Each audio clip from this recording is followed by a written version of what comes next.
Muito bem, então nós estamos falando, vamos começar hoje e dar continuação, né, ao assunto da ressurreição. Então, uma coisa que ficou bem patente, nós vimos aqui que o pastor Steph deixou bem claro e nós não podemos esquecer, é que segundo a palavra de Deus, todos nós vamos ressuscitar. Todos nós, todo ser humano vai ressuscitar. Essa é a grande verdade. E uns, né, como diz a palavra, para a vida eterna e outros para o castigo eterno. São esses dois destinos para o homem após a morte. Não tem um terceiro termo, não tem uma outra alternativa. Então, isso é o que a palavra de Deus diz. Isso foi o que o Senhor Jesus deixou muito bem claro. Que no final, né, depois de tudo, quando todas as nações, tribos, raças e povos serão colocados diante dele, e ele disse então que vai haver apenas duas sentenças. Aos que tiverem à direita, as ovelhas, ele dirá: vinde bendito de meu Pai, possuí por herança o reino dos céus, que está preparado desde a fundação do mundo. E aos que tiverem à esquerda, dirá ele: apartai-vos de mim, maldito, para o fogo eterno com o diabo e seus anjos. Não tem outra sentença. E como eu sempre digo aqui nas minhas pregações, quem vai determinar isso, quem vai determinar essa sentença, somos nós. Porque a salvação já foi feita, amém? Jesus já abriu o caminho da salvação, tudo bem. Agora nós é que vamos escolher. Deus não condena ninguém. Deus não condena ninguém, Deus não castiga ninguém. Nós é que escolhemos qual o lugar que nós vamos viver depois da morte. E isso vai de acordo com a nossa escolha, né? E a escolha certa é escolher o caminho do Senhor, a salvação em Cristo Jesus, que é o único meio de salvação, né? Para depois chegarmos lá. Então, só para nós refrescarmos a memória, vamos ver então Daniel 2:2. Às vezes, querido, pode dar a impressão de que as coisas estão ficando assim meio repetitivo, mas é bom que fique bastante claro, né, que frisar bastante para que seja colocado direitinho na nossa mente. Que aliás alguém já falou que você só começa a entender um livro, né, ou uma mensagem depois que você lê ou ouve pelo menos 10 vezes. Então estamos dentro da norma. Daniel 12:2. E muitos dos que dormem no pó da terra ressuscitarão, uns para a vida eterna e outros para vergonha e desprezo eterno. Então, agora vamos lá em João, porque alguém pode dizer: não, mas isso é lá no Velho Testamento.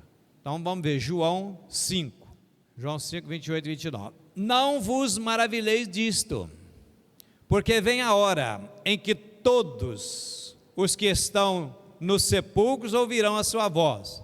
Os que fizeram o bem sairão para a ressurreição da vida, e os que fizeram o mal para a ressurreição da condenação. Então, isso é o que nós temos que deixar claro, né? E temos que estar convictos dessa certeza, dessa verdade incontestável. Então, são duas ressurreições: a ressurreição para a vida e a ressurreição para a condenação. Então, vamos lá. A primeira ressurreição, que é a ressurreição para a vinda, e o texto base é 1 Coríntios, abre lá. Não é isso, gente? Está continuando aí direitinho? Tá, né? Ok? Página, agora já virando, né, para a página 5, né? Ok, isso mesmo.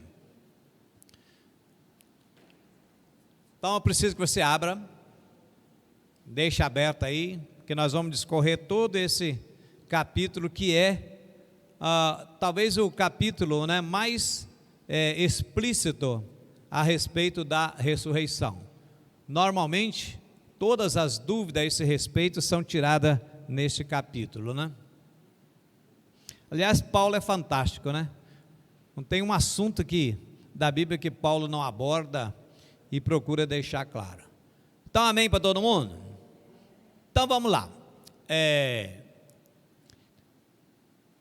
1 Coríntios 15, também vos notifico, irmãos, o evangelho que já vos tenho anunciado, o qual também recebeste e no qual também permaneceis, pelo qual também sois salvos, se retiverdes o tal como vou-lo tenho anunciado, se não é que crestes em vão. Presta atenção, Paulo está escrevendo para uma igreja, então ele está dizendo, olha, vocês já receberam esse evangelho na qual permaneceis.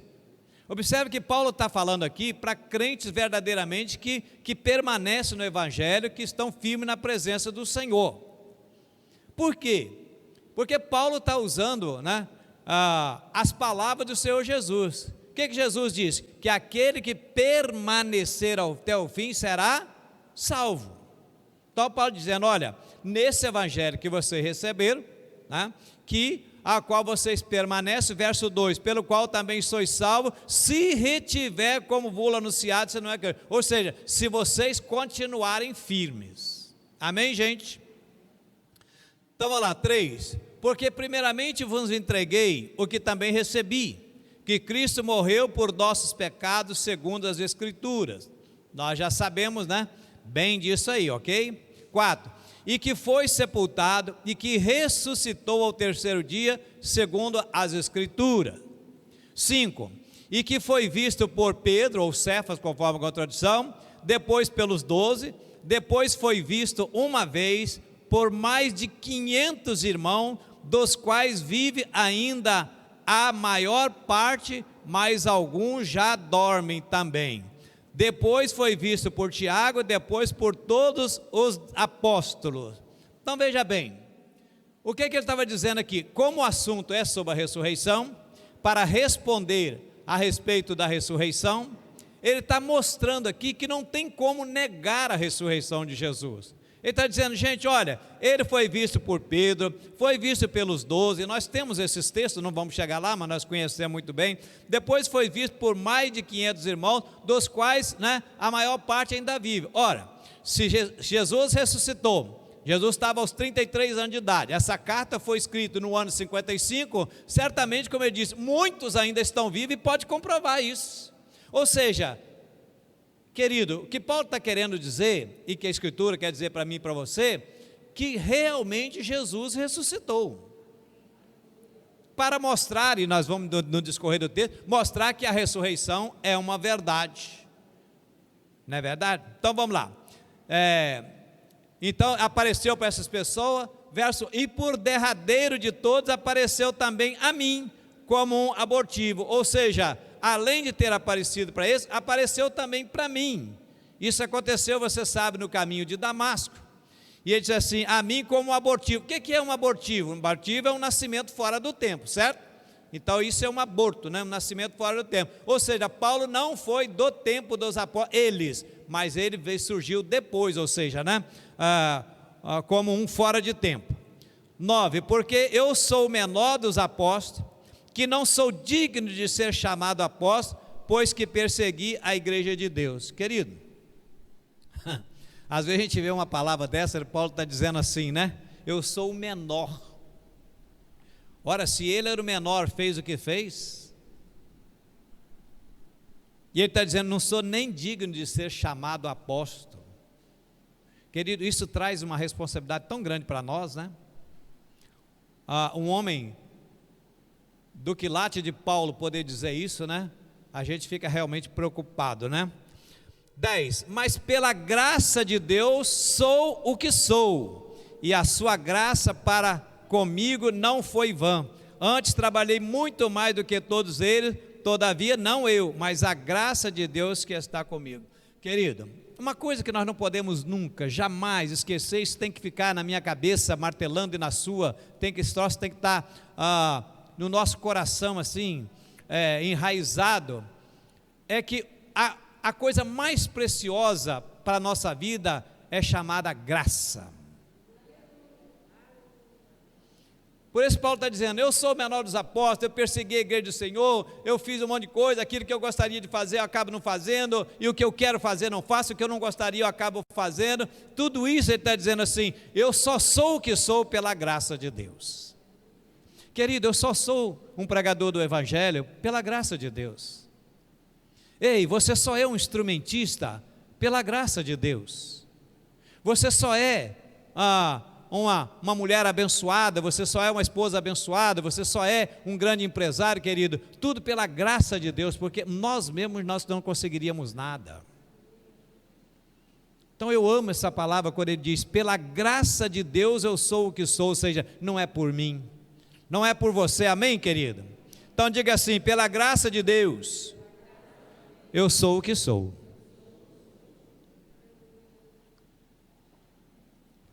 Aleluia. 11. Então, ou sejam eles, assim pregamos e assim havemos crido. Ora, se prega que Cristo ressuscitou dos mortos,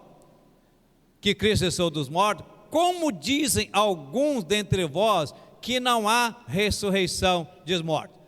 Já foi também bastante falado aqui, que principalmente a seita dos saduceus, não é isso? Eles não acreditavam na ressurreição dos mortos. Eles não criam que mortos ressuscitavam.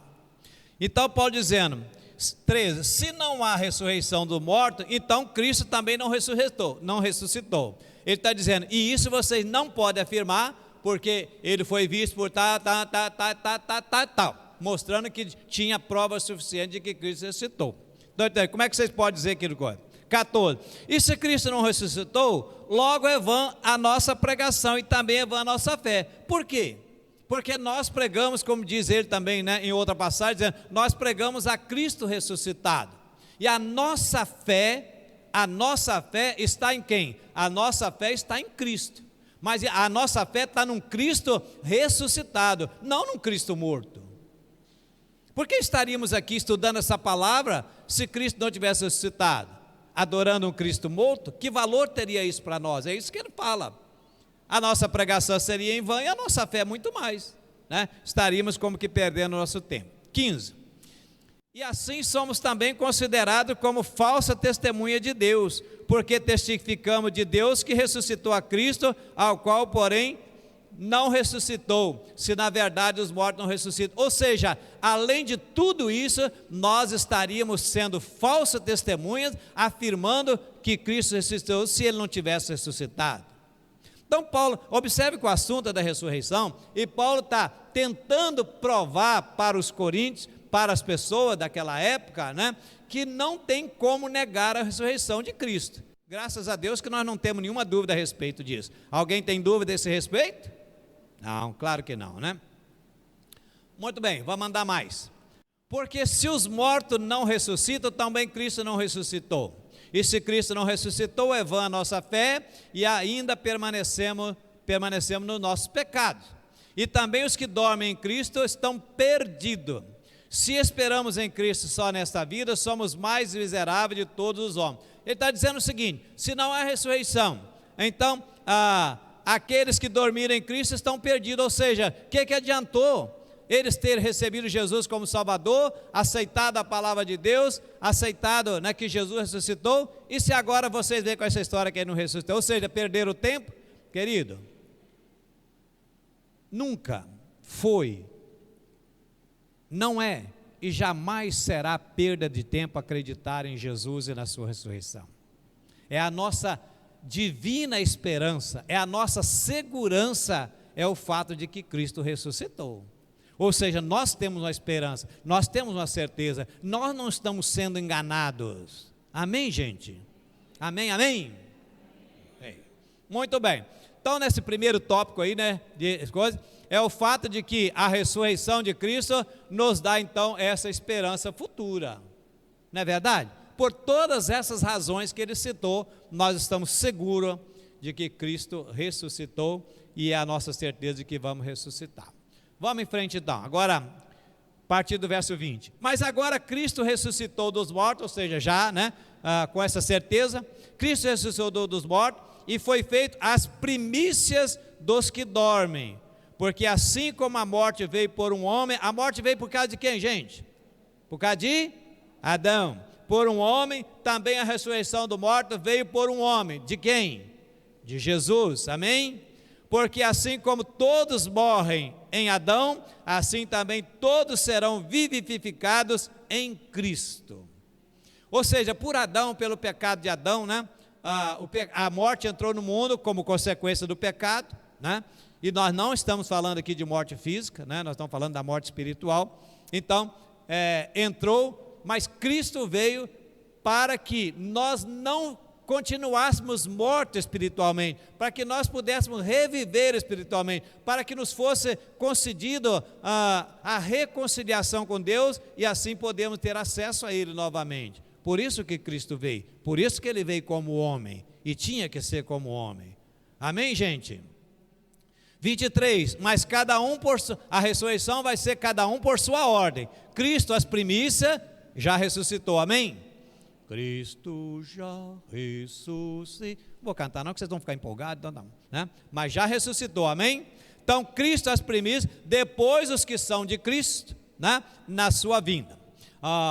Depois virá o fim, não, então vamos ver aqui, 23, né, nosso top. Então diz, uma ordem na ressurreição, tá? Primeiro Cristo ressuscitou, depois os que são de Cristo, né, na sua vinda. Então isso também é outra coisa que já está bem patente, amém? Não tem nenhuma dúvida quanto a isso, né? Depois virá o fim, quando tiver entregado o reino de Deus ao Pai, e quando houver aniquilado todo o império e toda a potestade e força, porque convém que reine até que haja posto todos os inimigos debaixo de seus pés. Ora, o último inimigo que há de ser aniquilado é a morte, né? Porque todas as coisas sujeitou debaixo de seus pés, mas quando diz que todas as coisas se lhe estão sujeitas, claro que se excetua aquele que sujeitou todas as coisas, ou seja, claro que ele está falando aqui de Deus, né? Todas as coisas estão debaixo dos seus pés, exceto Deus.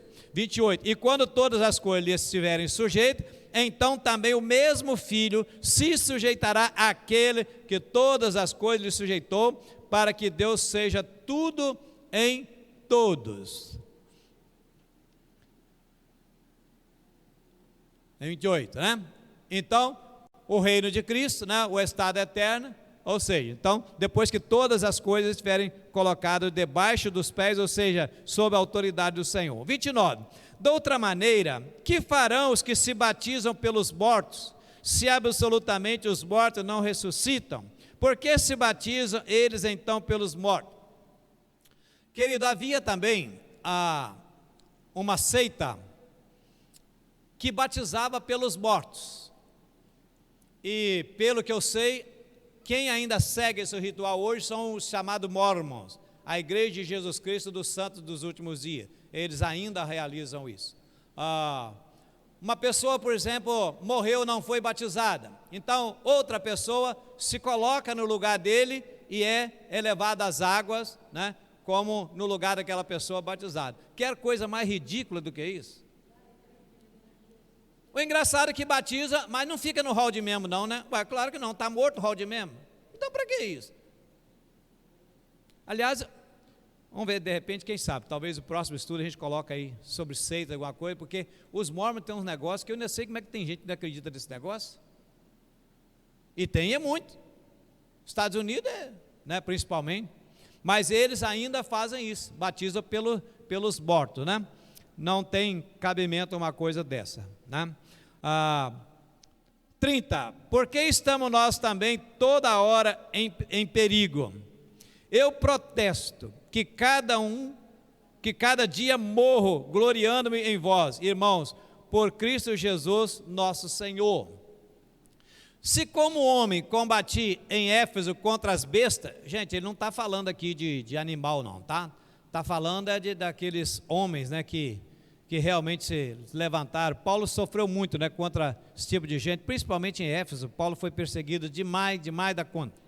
Que me aproveita isso se os mortos não ressuscitam, né? Se os mortos não ressuscitam, então comamos e bebamos, porque amanhã morreremos. Ou seja, vamos levar a vida assim mesmo, está tudo certo, morreu. Mas ele está dizendo, olha, eu lutei muito, né, contra toda a adversidade, contra esse pessoal todo aí, né, como besta, como animais ferozes vinham em cima de mim, né? Por que eu fiz isso se os mortos não ressuscitam? Ou seja, para que então que eu fiquei trabalhando com afinco, colocando a minha vida em risco, né, se morto não ressuscita? Paulo é interessante, eu gosto muito de Paulo, né? Acho que todo mundo gosta. 33, não vos enganeis, as más conversações corrompem os bons costumes. Ou seja, fica dando ouvido para essas coisas não. Fica dando ouvido para esse tipo de coisa não, que vocês acabam se corrompendo, né? E querido, é verdade mesmo. Se você abrir lá a porta da sua casa lá, para ouvir determinadas seitas que vêm lá, daqui a pouco ele sai de lá e você fica na certeza que eles estão certos. Por isso que Paulo diz que nós devemos estar firmes na sã doutrina, para não sermos levados por qualquer vento de doutrina. Amém, gente? Muito bem. E você só consegue isso como? Fortalecendo na palavra. Como? Primeiro, lendo e estudando a palavra. E se você quer um lugar bom para você aprender a palavra, está na escola bíblica dominical. Camarada não lê a Bíblia em casa, não vem na escola, porque pelo menos aqui, né, poderia aprender um pouco, né? Quando chegar um desses camaradas batendo lá, o camarada vai estar certo. Amém, gente? Então vamos continuar? 34, né? Então vigiai justamente e não pequeis, porque alguns ainda não têm o conhecimento de Deus. Digo para vergonha vossa.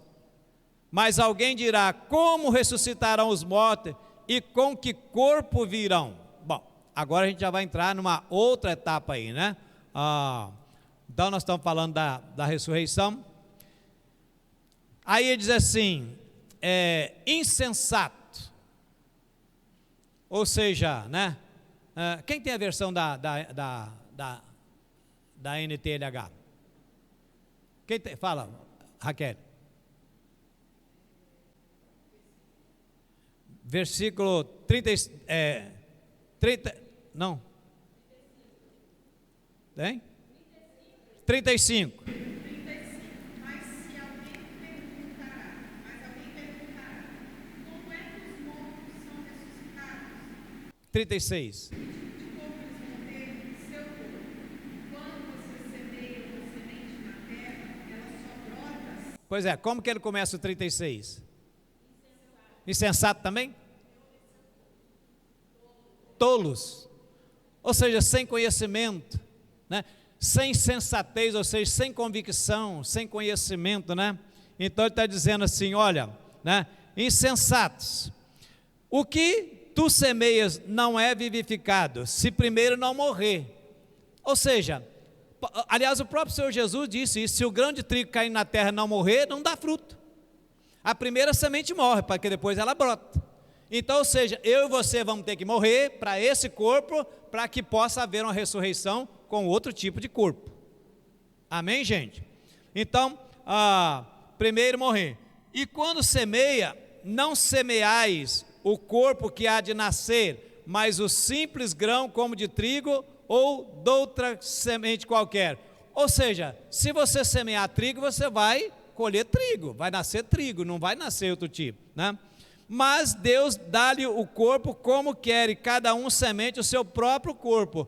Ou seja, Deus vai dar o corpo da maneira que Ele quiser, do jeito que Ele quiser, né? Aqui às vezes você acha ruim, briga com Deus, porque você queria um cabelo diferente, o nariz não era para ser desse jeito, que a orelha sua também não era para ser assim, mas lá não, né? Lá Deus você vai precisar brigar com Deus, porque vai vir tudo perfeitinho, todo bonitinho, amém, gente?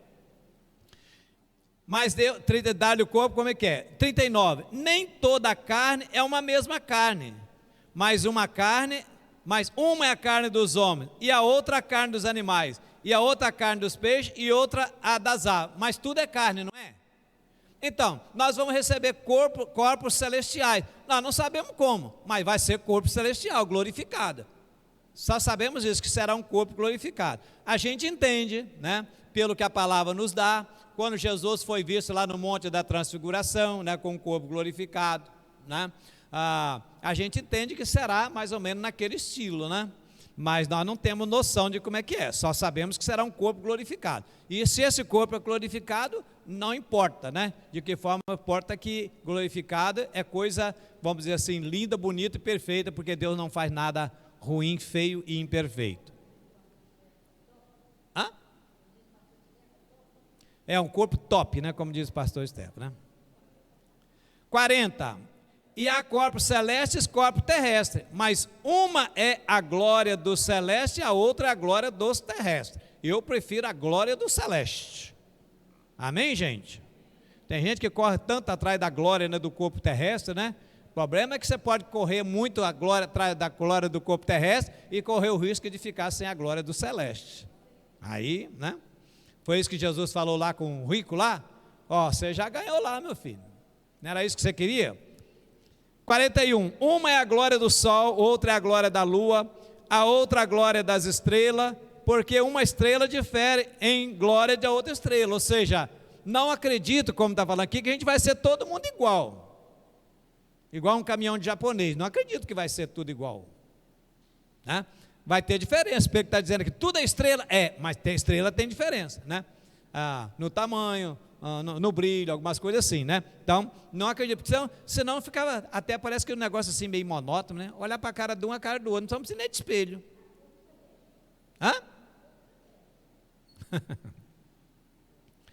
Assim também a ressurreição dos mortos. Semeia-se o corpo em corrupção, ressuscitará em incorrupção. Ou seja, esse corpo, gente, que nós vivemos, não pode jamais entrar no céu, porque é um corpo pecador, é um corpo que abriga o pecado. Lá a Bíblia diz que não tem pecado, então esse corpo não vai para o céu. Aí que eu acho interessante, que algumas pessoas, né, e algumas denominações tão radicais, né, que diz assim, ó o irmão lá, ó, de bermuda, quero ver se Jesus voltar. Gente, eu vou entrar no céu de bermuda? Mas não é um negócio? Isso não vai entrar lá, gente, né? Eu não sei se é verdade, aliás, devia até ter pesquisado isso aí, mas eu ouvi dizer, né, que tem algumas denominações, eu acho que até falando a respeito dos mormons, que eles não tomam banho nu, que eles têm uma vestimenta que eles tomam banho, tipo um cirolão, um negócio assim, né? Deve dar mais dificuldade para lavar alguns lugares, mas, né? E que, por medo de Jesus voltar e estar debaixo do chuveiro. Não, mas não tem lógica um negócio desse, não é verdade? Pessoas às vezes ficam falando, aí ó, isso que é crente, ó, corta cabelo, pinta as unhas. Uai, e vai entrar unha pintada no céu? Nem despintada, quanto mais pintada. Ó, Danage, que é isso? Assim é também semeia-se corpo corrupção, ressuscitará em corrupção. Semeia-se em, aqui tem uma palavra, um palavrão, ignominia. Cadê a NTH? Fala diferente, fala em, cadê? Tem alguém? Envergonha, né? Desonra, ignominia, desonra, vergonha, né? Também às vezes fala que é fraqueza, né? Algumas pessoas dizem fraqueza, né? Então se semeia nessa forma, mas ressuscitará em glória. Ou seja, né? Esse corpo realmente não, até porque, gente, olha só, a Bíblia diz que esse corpo a terra vai comer. E quando nós chegarmos no céu, quando formos ressuscitados, gente, não é, nem esse corpo vai estar lá mais debaixo da terra, ué. Pastor, e aqueles que o avião caiu, o tubarão comeu? Vai sair lá da barriga do tubarão, mas não vai sair com esse corpo que ele foi comido, ué. Amém, gente? Semeia-se em fraqueza, ressuscita em vigor. 44, semeia-se corpo animal, ressuscitará corpo espiritual. Se há corpo animal, há também corpo espiritual. 45, assim está também escrito: o primeiro homem, Adão, foi feito em alma vivente, o último Adão em espírito vivente, se referindo a Jesus. Mas não é primeiro o espiritual, senão o animal, depois o espiritual. O primeiro homem, o da terra, é terreno. O segundo homem, o Senhor, é do céu. Qual o terreno tais são também os terrenos, e qual o celestial, tais também o celestial. E como trouxemos a imagem do terreno, assim traremos também a imagem do celestial. E agora digo isso, irmãos, que a carne e o sangue não podem herdar o reino de Deus, nem a corrupção herda a corrupção aí, ó. Nem a carne, nem o sangue, não vai para lá assim não, gente. Tá bom?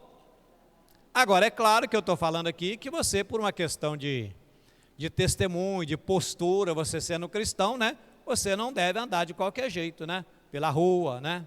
A senhora deve ir na padaria trocar, porque aquele shortinho que você está usando lá dentro de casa para lavar a louça, você não pode ir lá na padaria com ele, fica meio esquisito. O senhor também com aquele calção né?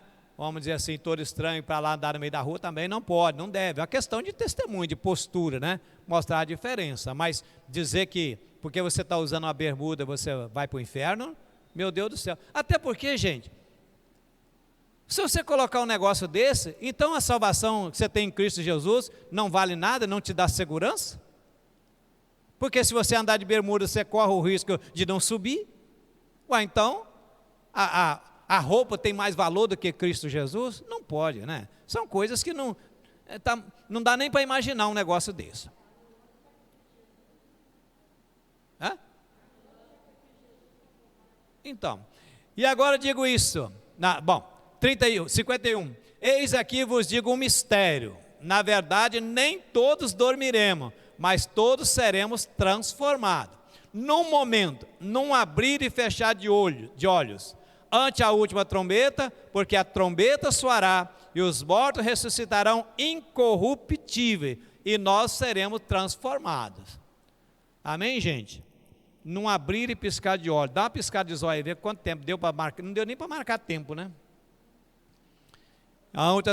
Porque convém que isto que é corruptível, ou seja, esse corpo se revista da incorruptibilidade, e o que é mortal se revista da imortalidade.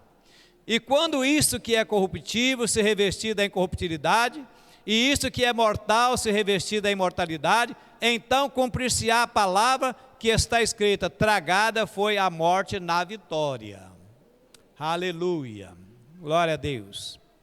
Aí ele faz uma pergunta: onde está, ó morte, o teu aguilhão? Onde está, ó inferno, a tua vitória? Ou seja, acabou, né? Está derrotado. 56, o aguilhão da morte é o pecado, e a força do pecado é a lei. 57, mas graças a Deus, que nos dá a vitória por nosso Senhor Jesus Cristo. Portanto, meus amados irmãos, sede firmes e constantes, sempre abundante na obra do Senhor, sabendo que o vosso trabalho não é vão no Senhor. Amém, gente? Sede firmes e constantes, ou seja, não desanime, não pare, né? Não dê ouvido a fábulas profanas, né? E esse tipo de heresia, mas permaneçam firmes. Amém? Glória a Deus. Alguma dúvida até aí? Muito bem. Então vamos lá. 1 Tessalonicenses, né, também, né, vai colocar um pouquinho mais de luz em cima desse raciocínio, né? Então Paulo volta a abordar o assunto com os Tessalonicenses. Vamos lá. 1 Tessalonicenses, no capítulo 4. Por que Paulo volta a falar aos Tessalonicenses nesse assunto que ele já tinha debatido com os coríntios? Porque em alguns lugares, em algumas igrejas, né? Então ainda se tinha alguma dúvida. A dúvida dos Tessalonicenses era exatamente com relação àqueles que morreram. Ai, meu Deus, meu marido morreu, minha esposa morreu, meu filho morreu, e como é que vai ser? Então Paulo vai dar aqui uma palavra para eles, em cima do que ele já tinha falado, para trazer conforto e segurança para aquele povo, e que serve muito para nós também. Então vamos lá, 1 Tessalonicenses 4, a partir do verso 13, diz ele assim: não quero, porém, irmãos, que sejais ignorantes acerca dos que já dormem. Ou seja, não quero que vocês sejam ignorantes, ou seja, sem saber, sem conhecimento a respeito daqueles que já dormem. Quando ele fala dorme aqui, naturalmente, né, fala a respeito dos que já morreram, né? Então isso aí é outra confusão também com os adventistas. Eles falam no que estão dormindo, é o sono da alma, né? Mas isso não é relevante para nós, querido, né? Se fôssemos olhar ao pé da letra, Jesus disse assim: nosso amigo Lázaro dorme. Aí os discípulos falaram assim: senhor, se dorme, então está salvo. Aí Jesus disse para eles assim: estou falando que Lázaro está morto, você entendeu agora? Então, né, nesse sentido, para que não vos entristeçais como os demais que não têm esperança. Ou seja, gente, ele está falando aqui para crente. Não quero, porém, irmãos, amém? Não quero, irmãos, que sejais ignorantes. Ou seja, os que não são crentes, eles estão como que desesperados, não têm esperança a respeito do que vai acontecer. Mas vocês não. Aí ele vai dizer por quê? Porque se cremos que Jesus morreu e ressuscitou, assim também os que em Jesus dormem, né, ou os que morreram, Deus os tornará a trazer com ele. Dizemos, pois, isto pela palavra do Senhor, que nós, os que ficarmos vivos para a vinda do Senhor, não precederemos os que dormem. Porque o mesmo Senhor descerá do céu com alarido, e com voz de arcanjo, e com a trombeta de Deus, e os que morreram em Cristo ressuscitarão primeiro. Depois nós, os que ficarmos vivos, seremos arrebatados juntamente com Ele nas nuvens, a encontrar o Senhor Jesus nos ares, e assim estaremos para sempre com o Senhor. Você se alegra com isso? Aleluia! Estar para sempre, ou seja, quem parte dessa vida, querido, morrendo, ou quem partir dessa vida no arrebatamento, a Bíblia nos garante que estaremos para sempre com o Senhor. Amém, gente? E ele diz assim então: portanto, consolai-vos uns aos outros com essas palavras. Ou seja, aqueles que estavam entristecidos, sem saber o que ia acontecer, Paulo está dizendo: olha, podem ficar tranquilos e console os outros também a respeito dessa palavra. Querido, isso é maravilhoso, né? Isso é o que nós chamamos da bendita esperança que nós temos em Cristo, não é verdade? Então, sempre na sequência que nós já falamos aqui, querido, né? Ou seja, primeiro os que dormiram em Cristo, né? Os que aceitaram Jesus e morreram, né? E quando Jesus vier para buscar a sua igreja, os que tiverem, né, vivos serão arrebatados. Então vamos lá, continuando aí agora na página 5. O arrebatamento, a ressurreição para a vida, né? No caso, a ressurreição para a vida. Ou seja, a volta do Senhor Jesus para a igreja é considerada como a nossa bendita esperança e tem uma ordem estabelecida por Deus e revelada na Escritura. Tito também fala alguma coisa a respeito. Vamos ver aí? Logo na frente aí, você tem Timóteo, depois você tem Tito. Tito 2, 11. Porque a graça de Deus se há manifestado trazendo salvação a todos os homens. Querida, a salvação é para quem? É para todos. A Bíblia diz que Cristo morreu por todos. Infelizmente, nem todos acreditam, nem todos aceitam. Por isso que a Bíblia diz que quando ressuscitar, muitos ressuscitarão. Não diz todos no caso dos cristãos. Por quê? Porque a maioria não recebe, né?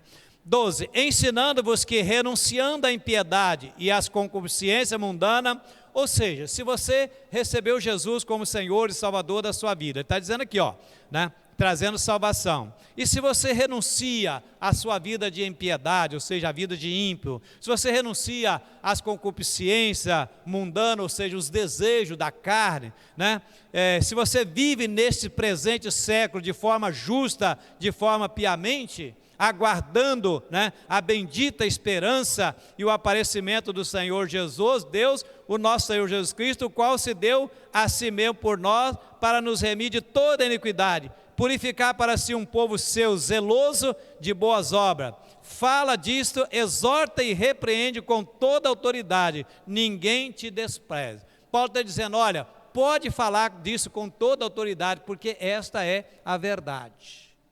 Amém, gente? Glória a Deus por isso? Amém. Ok, então nós vimos aí a primeira ressurreição. Então a primeira ressurreição, isso agora você precisa gravar bem, porque depois vai partir na outra parte, que a primeira ressurreição tem algumas divisões aqui, né? algumas alguma sequência, eu diria, né, uma ordem.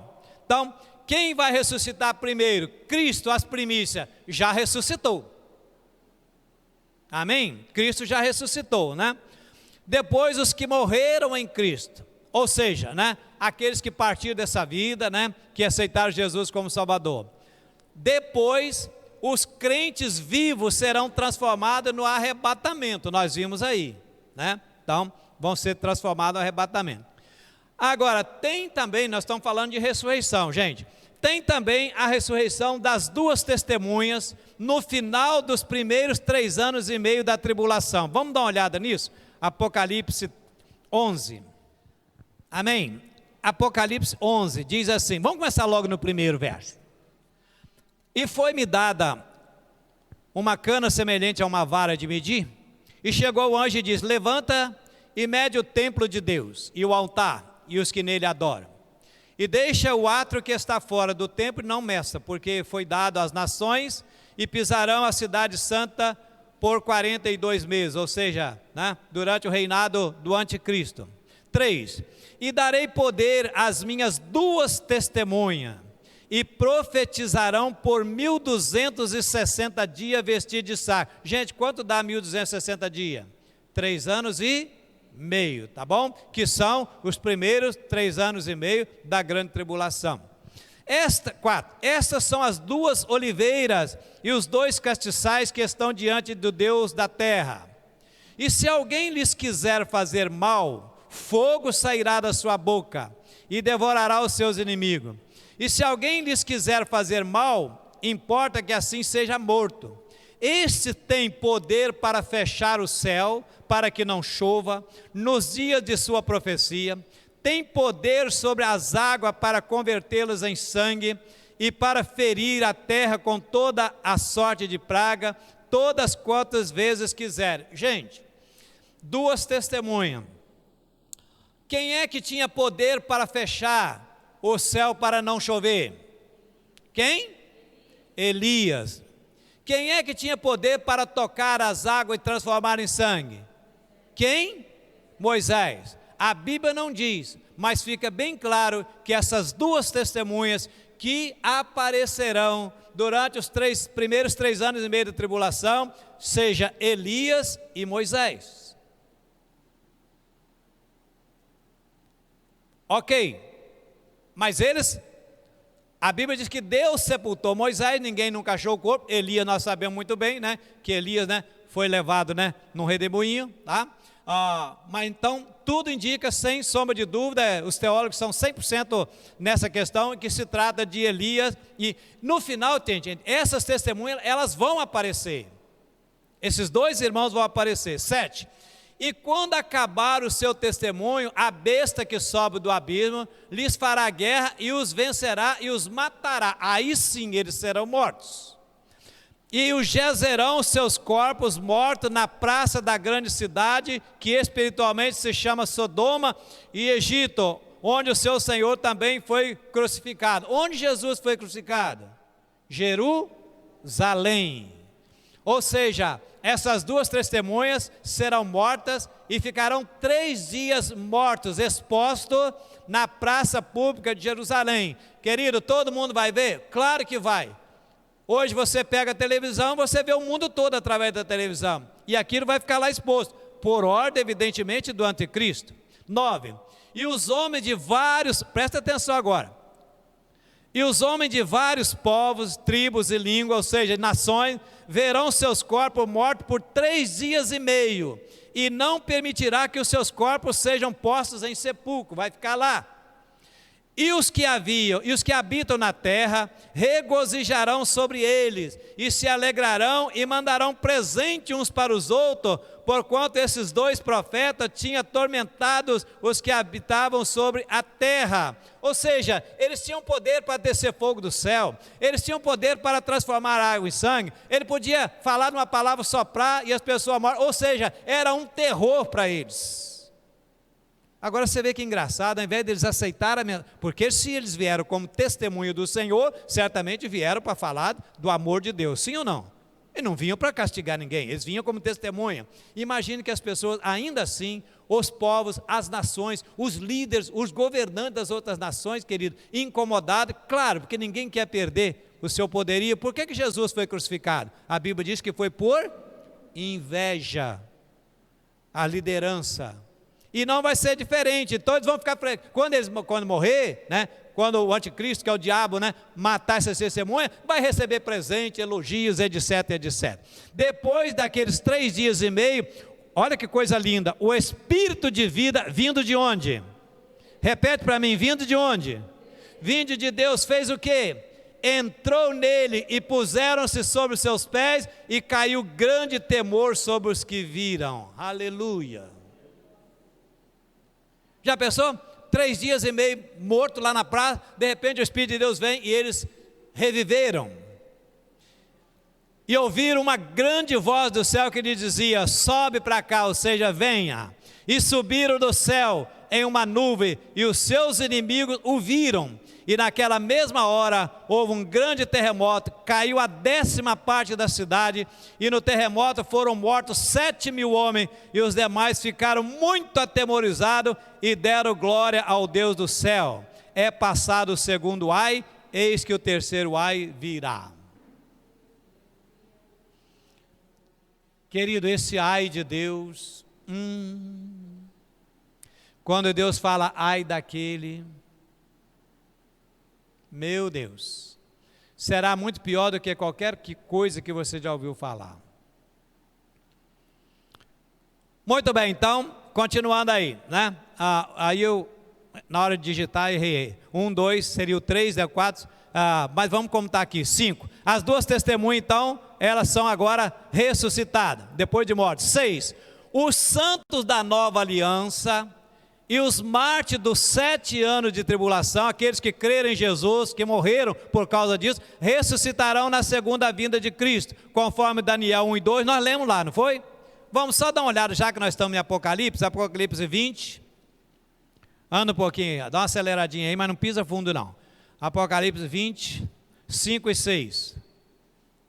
Mas os outros mortos não reviveram até que os 1000 anos se acabaram, ou seja, depois do milênio. Esta é a primeira ressurreição. Bem-aventurado e santo aquele que tem parte na primeira ressurreição. Sobre este não tem poder a segunda morte, mas serão sacerdotes de Deus, de Cristo, e reinarão com ele 1000 anos. Ok? Então, primeiro Cristo já citou, os que morreram em Cristo, né? O arrebatamento, os que estiverem vivos na ocasião do arrebatamento, as testemunhas no período da tribulação, os santos da antiga aliança e os mártires dos 7 anos de tribulação, aqueles que creram em Jesus, vão para ficar para a segunda vinda. 7, encerra-se a primeira ressurreição, ou seja, acabou agora a ressurreição, não tem mais. Agora, depois de 1000 anos, Satanás é solto por um curto período de tempo, depois vem a chamada batalha do Armagedon, onde Jesus derrotará com um simples sopro Satanás,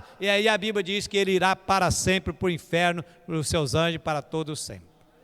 E eu e você, aleluia, eita glória, lá no céu, amém, gente? Glória a Deus. Então, por ocasião da segunda vinda de Jesus, ocorre a última ressurreição para a vida. Os santos da antiga aliança e dos mártires da tribulação. Inicia-se o milênio, 1000 anos de reinado de Cristo sobre a terra com a igreja. Acabamos de ver isso aí, né? Presta atenção, verso 6 do Apocalipse, só repetindo. Bem-aventurado, ou seja, feliz e santo. Santo quer dizer o quê? Separado, escolhido. Então, feliz, né? E aquele que é escolhido, que tem parte na primeira ressurreição, que vão, né, reinar com ele durante 1000 anos. Diga assim, eu quero. E eu também quero.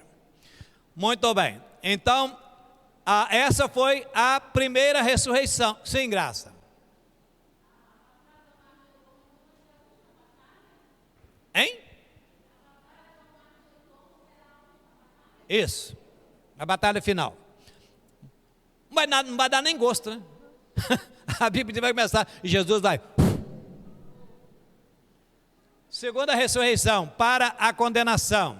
A ressurreição para a condenação foi mencionado em diversas passagens, né, gente? Sobre esse estudo foi falado, e a ressurreição de todos aqueles que não creram em Jesus, né, que é chamado de ressurreição do juízo, né? João 5, 28 e 29, nós lemos no início.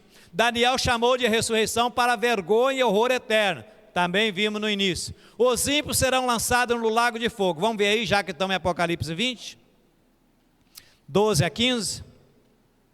Vamos começar no 11. E vi um grande trono branco. Gente, esse é chamado também de o julgamento do trono branco, do grande trono branco. E o que estava sentado sobre ele, de cuja presença fugiu a terra e o céu, e não se achou lugar para eles. E vi os mortos, grandes e pequenos, que estavam diante do trono. E subiram e abriram-se os livros. E abriu-se outro livro, que é o da vida. E os mortos foram julgados pelas coisas que estavam escritas no livro, segundo as suas obras. E deu o mar os seus corpos. Aí, ó, tá vendo? O mar deu os seus corpos que nele havia, e a morte e o inferno deram os mortos que nele haviam, e foram julgados cada um segundo as suas obras. E a morte e o inferno foram lançados no lago de fogo. Esta é a segunda morte. E aquele que não foi achado escrito no livro da vida foi lançado no lago de fogo. Muito bem. Então os ímpios serão lançados no lago de fogo. Não apenas o espírito, mas também o corpo ressuscitado vai para o lago de fogo e enxofre. Gente, vocês prestaram atenção numa coisa? Sempre que falou dos crentes, sempre que falou do salvo, falou em corpos celestes, corpos incorruptíveis, corpos sem pecado. Amém, gente? Corpos limpos, puros. Mas não falou a respeito dos corpos dos ímpios. Falou? Pois é. Então vamos lá. Mateus 10, 28. Mateus 10, 28.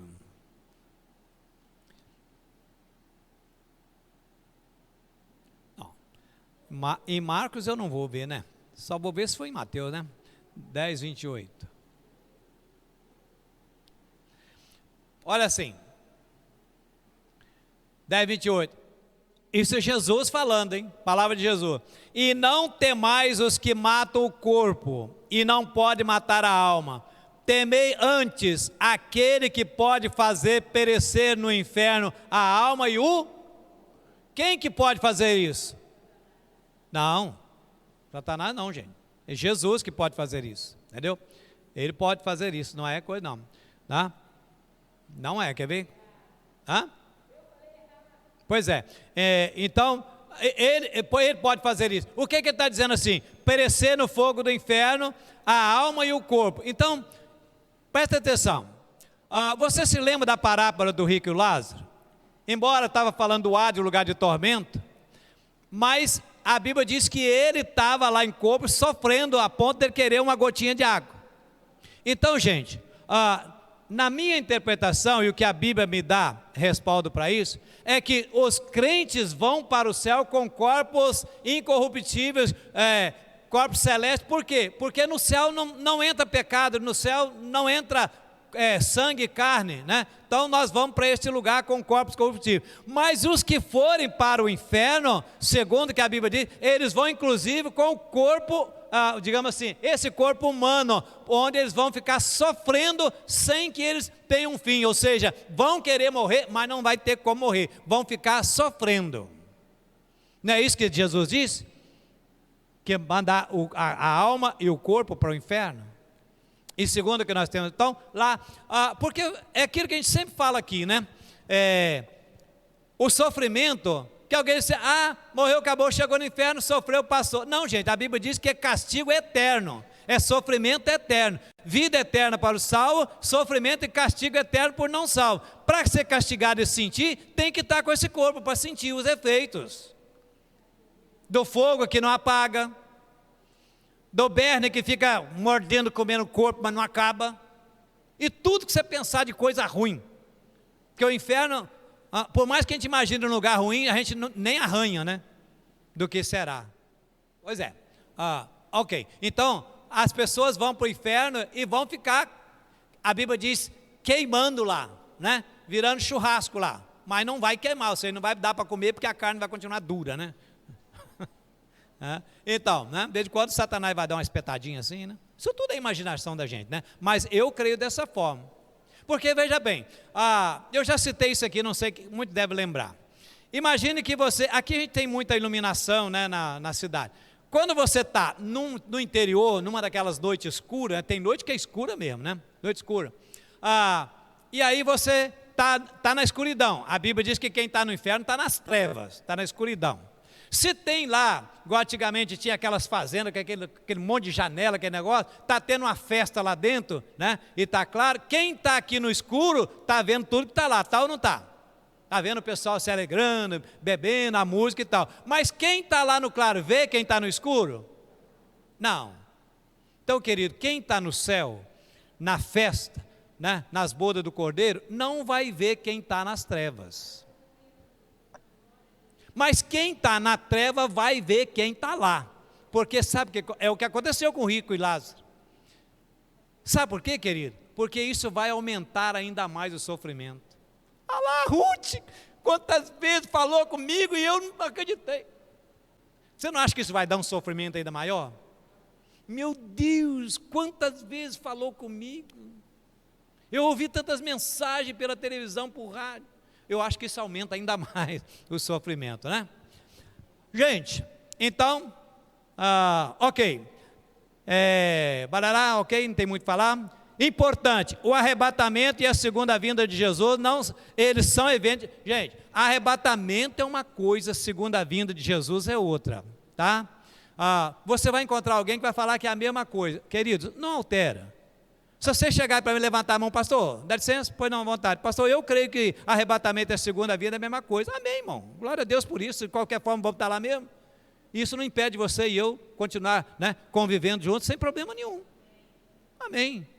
Mas na maneira de entender o que a Bíblia nos dá resposta, e por tudo que nós estamos estudando aqui, né, N passagens, né, nós cremos piamente que primeiro o arrebatamento, né, e depois, segunda volta de Jesus, estabelece o milênio, né, estaremos com ele, depois, né, julgamento do trono branco, e aí encerra-se toda essa questão. Gente, alguém tem dúvida? Olha que a gente está batendo nisso já, né, para que você não seja pego. Depois chega um engraçadinho lá na sua porta, não, morreu aqui, tudo acaba. Você fala, acaba para você, meu filho, que vai continuar lá, para mim não acaba não. Eu ainda vou ter muita coisa para curtir ainda. Amém? Vamos para o nosso intervalo e depois a gente vai estar dando continuidade ao culto.